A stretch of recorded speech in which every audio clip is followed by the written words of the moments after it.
Hello students.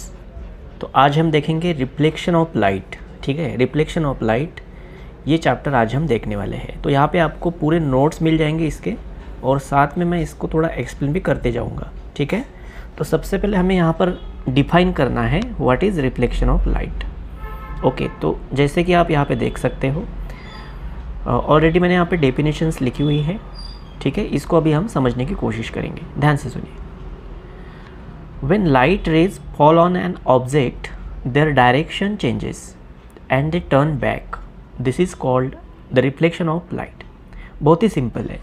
जब कभी light rays ये ऑब्जेक्ट के ऊपर क्या होती है, फॉल होती है, ठीक है, तो उनकी डायरेक्शन जो होती है वो क्या होंगी, चेंज होंगी, और वो टर्न बैक करेंगे। ठीक है, मतलब उनकी डायरेक्शन क्या होंगी, चेंज होंगी। ठीक है, तो इसे हम बोलते हैं रिफ्लेक्शन ऑफ लाइट। अब लाइट कहाँ से आता है, तो लाइट आता है सोर्स से। मान लीजिए आपका क्या है, सन। ठीक है, तो यहाँ से क्या निकल रहे हैं, रेज निकल रहे हैं। ठीक है, in the form of light, है ना। तो ये सभी लाइट क्या हो रहे हैं, ऑब्जेक्ट के ऊपर फॉल हो रहे हैं। ठीक है, तो जैसे ये ऑब्जेक्ट के ऊपर फॉल होते हैं तो उनकी डायरेक्शन क्या होंगी, चेंज होंगी। ठीक है, और वो टर्न बैक करेंगे, and they turn back. This is called reflection of light. समझ में आ गया। देन नेक्स्ट, अब रिफ्लेक्शन ऑफ लाइट जो है ये दो प्रकार के होते हैं।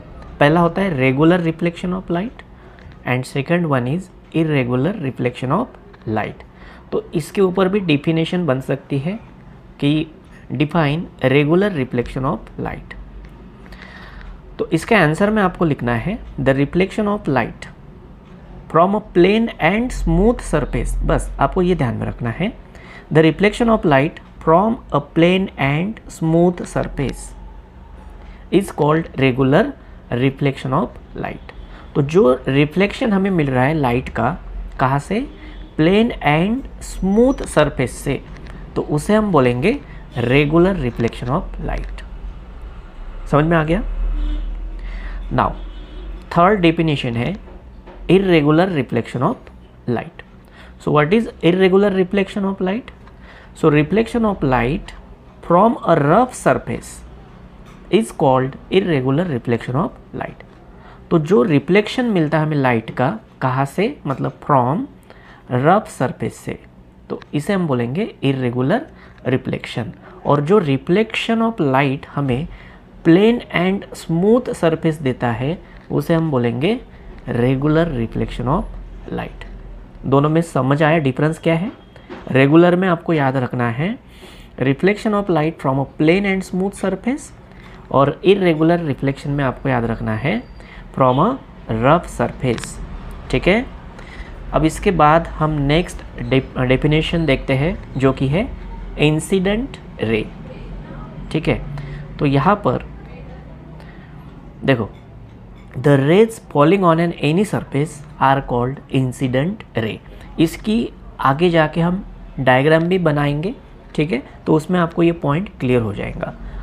और आप ध्यान से देखेंगे यहाँ पर, तो ये जो वर्ड है इंसिडेंट, तो इंसिडेंट मतलब क्या होता है, ये देखो, किसी ऑब्जेक्ट के ऊपर ये जो लाइट है, ये लाइट क्या हो रहा है, इंसिडेंट हो रहा है।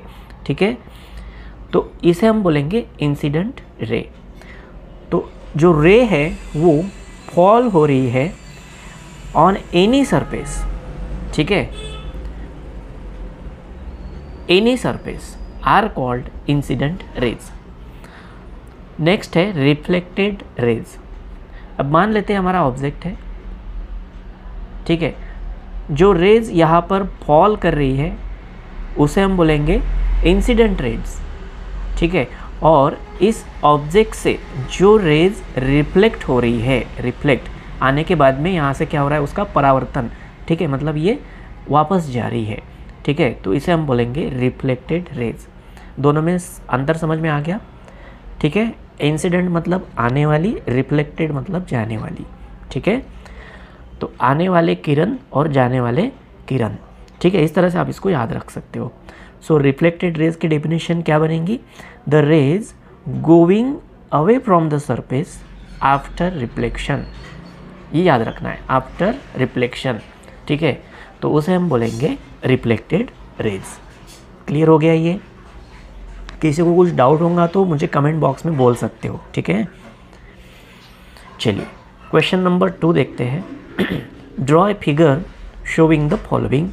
तो हमें यहाँ पर एक डायग्राम बनानी है जिसमें हमें कुल 6 पॉइंट्स डिनोट करने हैं। तो पहला है incident ray, then normal, angle of incidence, angle of reflection, point of incidence किसे कहते हैं, इसको हम कहाँ पे लोकेट करेंगे डायग्राम में, ठीक है, और रिफ्लेक्टेड रे। देखो सबसे पहले तो हमें यहाँ पे एक सरफेस बना लेना है। ये क्या हुआ, दिस इज सरफेस, ठीक है, तो इसको हमने नेमिंग किया है सरफेस। ओके, अब देखिए मान लेते यहाँ पर सोर्स है, सोर्स ऑफ लाइट, मतलब लाइट का सोर्स। लाइट कहाँ से आ रही है, तो इस सोर्स से आ रही है, ठीक है। तो इस सोर्स से आने वाली जो रे है तो इसे हम बोलेंगे इंसिडेंट रे, ठीक है। तो ये रे यहाँ से इस सरफेस के ऊपर क्या हो रही है, पहुँच रही है यहाँ पे, इस पॉइंट पे, ठीक है। तो जहाँ पे आके इस सरफेस पे ये टकराएंगी, इस पॉइंट को हम बोलेंगे पॉइंट ऑफ इंसिडेंस। ये समझ में आ गया, पॉइंट ऑफ इंसिडेंस। तो ये हमारा पॉइंट मिल गया। अब इस पॉइंट पे हम क्या करेंगे, नॉर्मल ड्रॉ करेंगे। नॉर्मल मतलब क्या होता है, इस पॉइंट पे आपको क्या करना है, प्रोटेक्टर रखना है और 90 डिग्री जहाँ पे आएगा वहाँ से आपको एक लाइन यहाँ पे बना लेनी है। तो उसको हम बोलेंगे नॉर्मल। नॉर्मल मतलब ही होता है आपका 90 डिग्री, परपेंडिकुलर, ठीक है। इस सरफेस को ये क्या है, परपेंडिकुलर है। इसका मतलब यहाँ पे 90 डिग्री का क्या हो रहा है, एंगल फॉर्म हो रहा है। समझ में आ रहा? ओके, तो ये पॉइंट समझ में आ गया आपको। इस पॉइंट को हम बोलेंगे पॉइंट ऑफ इंसिडेंस, ठीक है। नॉर्मल समझ में आ गया। अब ये जो पॉइंट है जिस पे हमारा इंसिडेंट रे आ रहा था, ठीक है, इस सरफेस पे, तो इसी पॉइंट से क्या होगा, हमें एक नया रे मिलेगा जिसको हम बोलेंगे रिफ्लेक्टेड रे। तो डेफिनेशन में हमने बोला था, ठीक है, रिफ्लेक्टेड रेज की अगर हम डेफिनेशन देखेंगे तो वहाँ पे हमने लिखा है the reflection of light from a plane, sorry regular नहीं, रिफ्लेक्शन ऑफ लाइट। ओके, देखो रिफ्लेक्टेड रे किसे कहेंगे, the ray going away from the surface after reflection. जो रे है वो आफ्टर रिफ्लेक्शन क्या हो रहा है, यहाँ पे going away from the surface, मतलब इस सरफेस से दूर जा रहा है। तो ये जो हमें मिल रहा है इसको हम बोलेंगे रिफ्लेक्टेड रे। ओके, तो ये हो गई आपकी डायग्राम किसकी, रिफ्लेक्शन ऑफ लाइट की। अब इसमें यहाँ पे देखिए इस नॉर्मल के साथ, ये जो नॉर्मल है, इस नॉर्मल के साथ ये जो इंसिडेंट रे एंगल फॉर्म कर रहा है, तो इसे हम डिनोट करेंगे एंगल ऑफ इंसिडेंस, ठीक है, angle of incidence that is I से। तो इसको हमें डिनोट करना है आई से। और नॉर्मल एंड, देखिए ये नॉर्मल है और ये रिफ्लेक्टेड रे है, तो इनके बीच में जो एंगल फॉर्म हो रहा है इसे हम कहेंगे एंगल ऑफ रिफ्लेक्शन। तो एंगल ऑफ रिफ्लेक्शन हमें डिनोट करना है आर से और एंगल ऑफ इंसिडेंस हमें डिनोट करना है आई से। समझ में आ गया बच्चों ये अच्छे से? कोई डाउट? आगे बढ़े, ठीक है। देखो ये इम्पोर्टेंट है, क्या इम्पोर्टेंट है, तो law of reflection. Law of reflection बहुत ही सिंपल लॉ है, इसमें आपको 3 लॉ याद रखने हैं, एक ही इसमें 3 पॉइंट्स याद करने हैं, ठीक है। देखो there are 3 laws of reflection are as follows. First law, the angle of reflection is equal to the angle of incidence. देखो ये जो बोल रहा है फर्स्ट लॉ, ये क्या है, तो angle of incidence is equal to angle of reflection, मतलब यहाँ पर I is equal to R होता है, याद रहेगा। कैसे बोलेंगे इसको, the angle of incidence is equal to angle of reflection, ठीक है। सेकेंड लॉ क्या बोल रहा है, देखो second one, the incident ray, reflected rays and normal lie in the same plane. इसका क्या मतलब हुआ, तो इस डायग्राम में देखिए incident ray, normal and reflected rays are lie on the same plane. ठीक है, अब आपको ये तो समझ में आ गया इंसिडेंट रे, नॉर्मल और रिफ्लेक्टेड रे। ठीक है, इसके बाद में क्या बोला उन्होंने, lie on the same plane. इसका मतलब क्या होता है, तो ये जो सरफेस है ये क्या कर रहा है, मीडियम को तोड़ने का काम कर रहा है। ठीक है, मतलब यहाँ पे मान लेते हैं सरफेस मीडियम 1 होगा। देखो ये सरफेस है, यहाँ पे एक मीडियम है। मीडियम का मतलब क्या होगा, तो मीडियम मतलब आप एयर मीडियम ले सकते हो, वाटर मीडियम ले सकते हो, ग्लास मीडियम ले सकते हो। ठीक है, so this is medium 1 and यहाँ पे है मीडियम 2। ठीक है, मान लेते हैं ये एयर है और इधर में क्या है, वाटर है। ठीक है, तो इन दोनों को सेपरेट करने का काम हमारा सरफेस करता है। ओके, तो ये इंसिडेंट रे, नॉर्मल रे एंड रिफ्लेक्टेड रे, ये तीनों एक ही मीडियम में लाई कर रहे हैं, एक ही प्लेन में है, इसलिए इसको हमने बोला lie on the same plane. समझ में आ गया? तो ये आपका सेकंड लॉ हो गया। थर्ड क्या बोल रहा है, the incident ray and reflected ray are on opposite side of the normal. देखो बहुत ही सिंपल है, ध्यान से इस डायग्राम को देखेंगे तो आपको नॉर्मल के अपोजिट साइड में क्या दिख रहा है, इधर इंसिडेंट रे है, इधर रिफ्लेक्टेड रे है। ठीक है, तो इसको कैसे बोलेंगे, the incident ray and reflected ray are on the opposite side of the normal. Clear हो गया? क्लियर हो गया? ठीक है, तो इस तरह से आपको ये लॉ ऑफ रिफ्लेक्शन याद रखने हैं। ठीक है, तो पहला लॉ क्या था, देखो angle of incident is equal to angle of reflection. ठीक है, सेकंड क्या बोला था हमने, incident ray, normal and reflected ray are lie on the same plane, एक ही प्लेन में आ रहा है ये।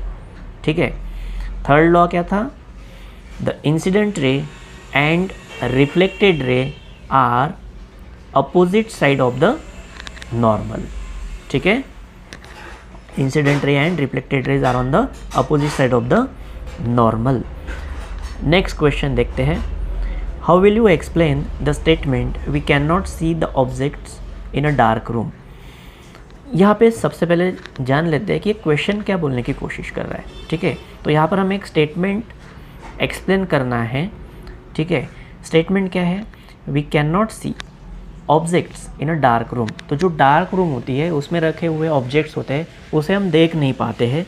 इस स्टेटमेंट को हमें क्या करना है, एक्सप्लेन करना है। किस तरह से आप इसको एक्सप्लेन करेंगे, देखो कोई भी चीज़ें हमें कब दिखाई देती है, जब उस पर रे गिरेंगी। देखो ये ऑब्जेक्ट है, इस पर यदि रे आता है और ये रे जो आ रहा है इसको हम बोलेंगे इंसिडेंट रे, और यहाँ पे आने के बाद में ये क्या होगा, रिफ्लेक्ट होगा। This is reflected ray. तो ये रिफ्लेक्ट रे हमारे आँखों में जाता है और ये रेटिना के ऊपर क्या होगा, जाके फॉल करेगा, तब जाके हमें वो पिक्चर दिखाई देती है कि हमें मतलब सामने क्या रखा है। चेयर दिख रही होंगी तो इसका मतलब हमें चेयर से क्या हो रहे हैं, रिफ्लेक्टेड रेज आ रहे हैं हमारे रेटिना पे, तब जाके हमें पता चल रहा है कि ये चेयर है, ये फैन है, लैपटॉप है, ठीक है, ये कूलर है, ये टीवी है, ओके, ये ब्लैक बोर्ड है, ओके, इस तरह से। तो यहाँ पर हमें ये स्टेटमेंट एक्सप्लेन करने के लिए बोला गया है कि जो डार्क रूम होती है उसमें रखे ऑब्जेक्ट्स है वो हम क्यों नहीं देख पाते। ठीक है, तो सबसे पहले आपको ये यहाँ पे ध्यान में रखना है कि जो ऑब्जेक्ट्स है वो विजिबल हमें कब होते हैं और क्यों होते हैं। तो जो लाइट रिफ्लेक्ट होके आती है ऑब्जेक्ट से वो हमारे आइज़ में जाती है और वो रेटिना पे पड़ती है, तो उससे हमारे को पता चलता है कि ये ऑब्जेक्ट कौन सा है। ठीक है, लेकिन but in the dark room no light is reflected. लेकिन अगर हम बात करेंगे डार्क रूम की तो वहाँ पे कोई भी लाइट, किसी भी तरह का लाइट रिफ्लेक्ट नहीं होता, क्योंकि चारों तरफ क्या होगा, अंधेरा। ठीक है, so no light is reflected by the object. इसी कारण हम ऑब्जेक्ट्स को डार्क रूम में देखने के लिए क्या होते हैं, अनेबल होते हैं। ठीक है, इसी कारणवश हमें ऑब्जेक्ट्स जो डार्क रूम में रखे होते हैं वो दिख नहीं पाते। समझ में आ गया? तो ये तीनों पॉइंट्स आपको यहाँ पे एक्सप्लेन करने हैं इसके सॉल्यूशन में। उसके बाद नेक्स्ट क्वेश्चन की तरफ बढ़ेंगे। Study the following incident. Swara and Yash were looking in water filled vessels. They could see their images clearly in the still water. At what instant Yash threw a stone in the water. Now their images were blurred. Swara could not understand the reason for the blurring images. Explain the reason blurring of the images to Swara by answering the following questions. ठीक है, तो यहाँ पे क्या बोला है, दो students हैं स्वरा एंड यश नाम का, ओके, जो कि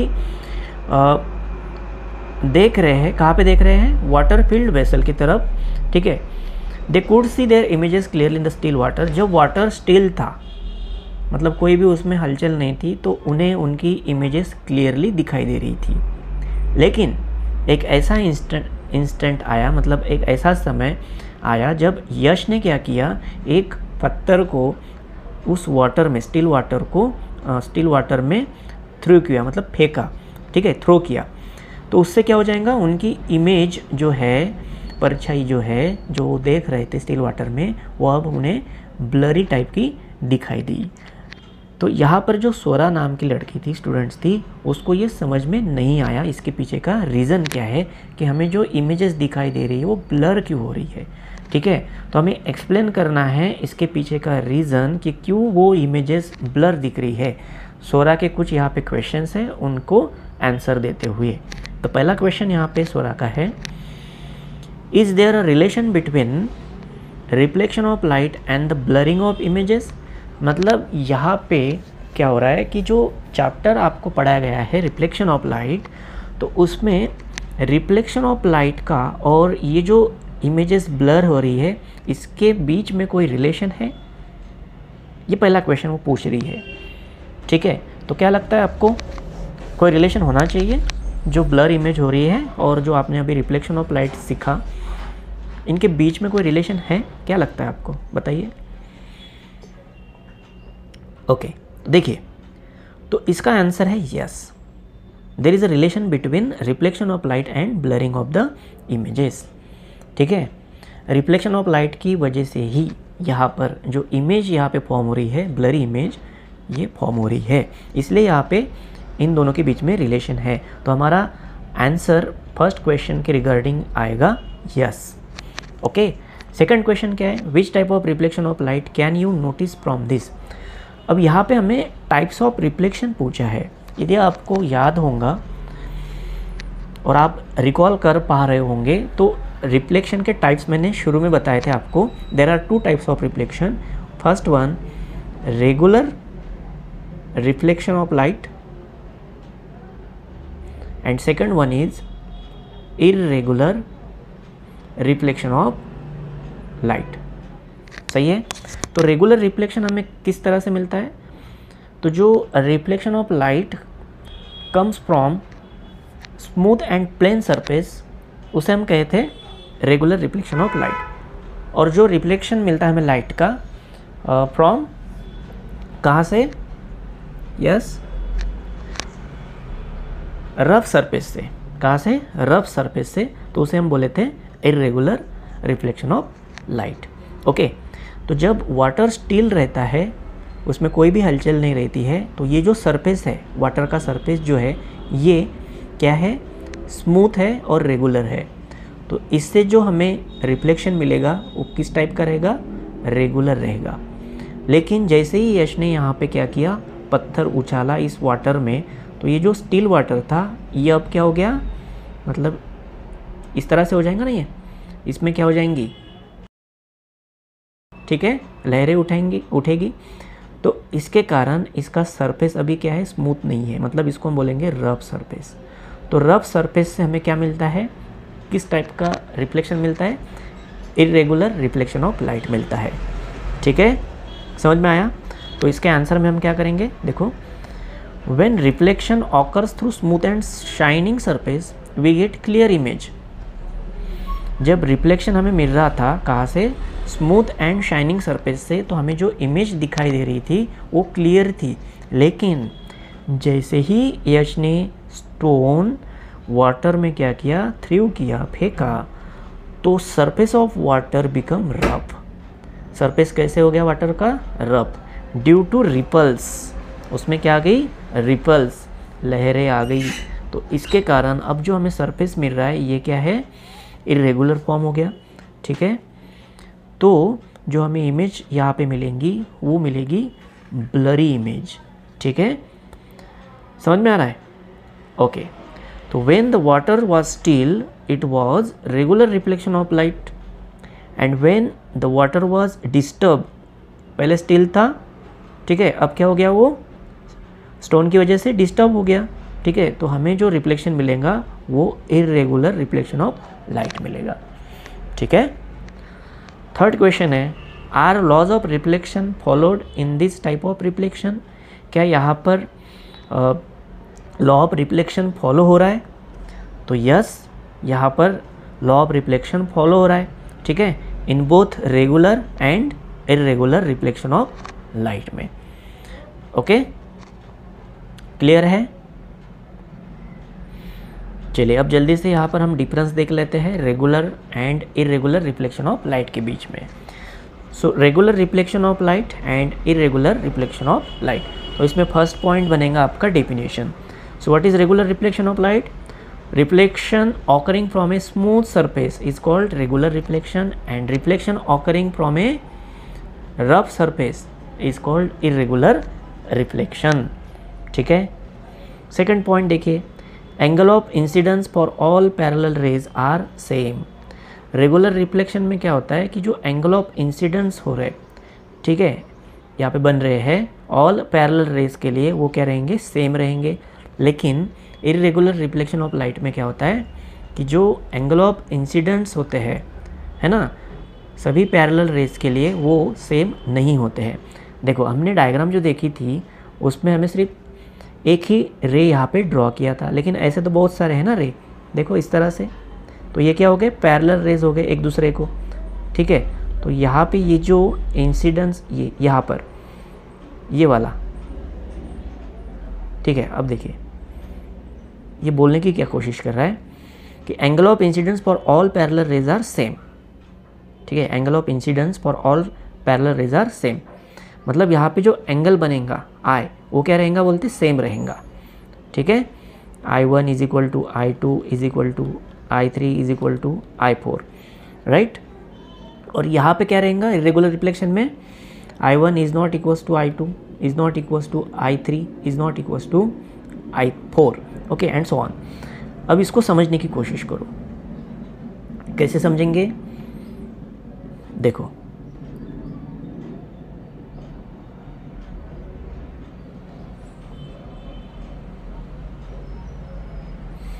ये सरफेस था, ये क्या है, इंसिडेंट रेज है। तो जब सरफेस यहाँ पे स्मूथ एंड प्लेन रहता है तो यहाँ पे जो हमें एंगल ऑफ इंसिडेंस मिलेगा वो क्या मिल रहा है बोलते, सेम मिल रहा है। देखो यहाँ पे आई और यहाँ पर भी आई। सरफेस पे ये जो एंगल ऑफ ये जो रे ऑफ इंसिडेंस आएगा इसे हम बोलेंगे point of incidence. Point of incidence पे हम क्या निकालते हैं, देखो यहाँ पे ये जो पॉइंट ऑफ इंसिडेंस है यहाँ पे हम नॉर्मल बनाते हैं, सही है, ये नॉर्मल बनाएंगे यहाँ पर। तो यहाँ पे हमें आई मिल रहा है, यहाँ पर आई मिल रहा है, यहाँ पर आई मिल रहा है, यहाँ पर आई मिल रहा है, यहाँ पर आई मिल रहा है। अब इसको यदि आप प्रोटेक्टर से क्या करेंगे, मेज़र करेंगे ना, तो आई यहाँ पर सभी रेज के लिए सेम रहेगा। इसका मतलब ये होता है, ठीक है। तो ये जो पैरेलल रेज है, पैरेलल रेज, इनके लिए जो एंगल ऑफ इंसिडेंस बनेगा वो क्या रहेगा, सेम रहेगा। लेकिन इरेगुलर रिफ्लेक्शन ऑफ लाइट में ऐसा नहीं होता है, बिकॉज ये इरेगुलर मतलब ये जो सरफेस है ये कैसे रहेगा, रफ रहेगा, रफ टाइप का रहेगा। तो यहाँ पे जो एंगल ऑफ इंसिडेंस बनेगा, ठीक है, ये पैरेलल रेज के लिए ये अलग अलग रहेगा। जैसे यहाँ पे आई जो बन रहा है वो आई आप यहाँ पे मेजर करेंगे तो ये सेम नहीं दिखाई देंगे।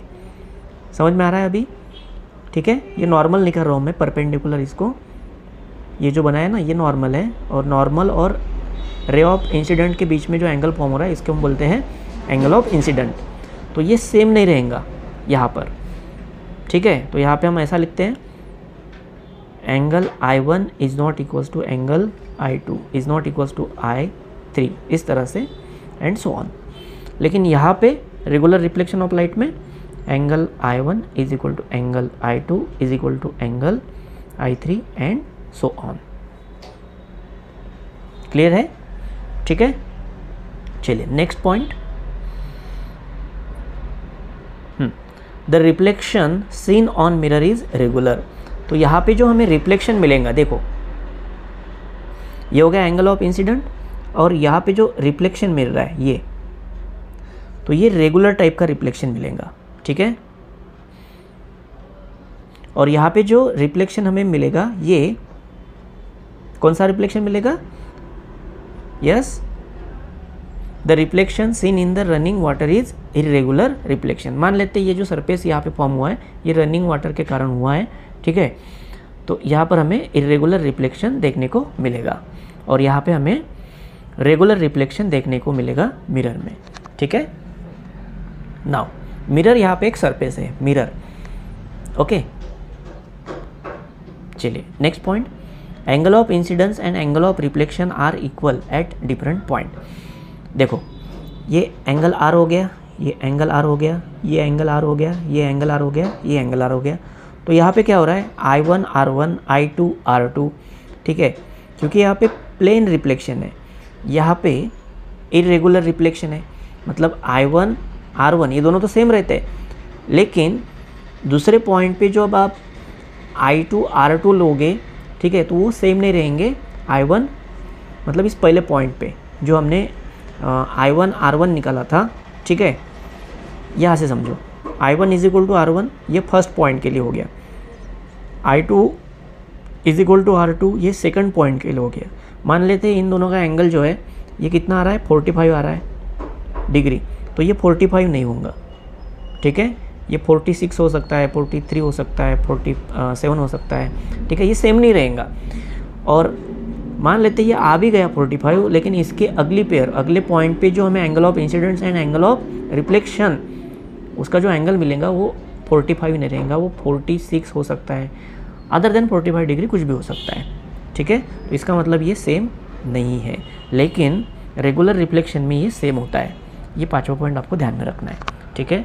तो नेक्स्ट लेक्चर में हम इसके न्यूमेरिकल्स देखेंगे बहुत ही आसान तरीके से, और नोट्स आपको मिल जाएंगी PDF फॉर्म में, ठीक है, डिस्क्रिप्शन में।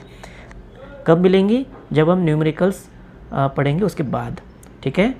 तो आज का लेक्चर आपको कैसे लगा प्लीज़ मुझे आप कमेंट थ्रू बता सकते हो, ताकि हम और क्लास 8 का ये चैप्टर है, ठीक है, तो क्लास 8 के जो रिमेनिंग चैप्टर्स है उनके ऊपर भी अच्छे से वीडियो बना सके और आप तक पहुंचा सके। सो थैंक यू। और जिन्होंने सब्सक्राइब नहीं किया है चैनल वो सब्सक्राइब कर लीजिए। सब्सक्राइब करने के साथ में बेल नोटिफिकेशन को भी आपको प्रेस करना है, ऑन करना है, ठीक है। तो जैसे ही मैं यहाँ से वीडियो अपलोड करूँगा तो आपको वो नोटिफिकेशन मिलता रहे। So thank you very much, goodbye, take care.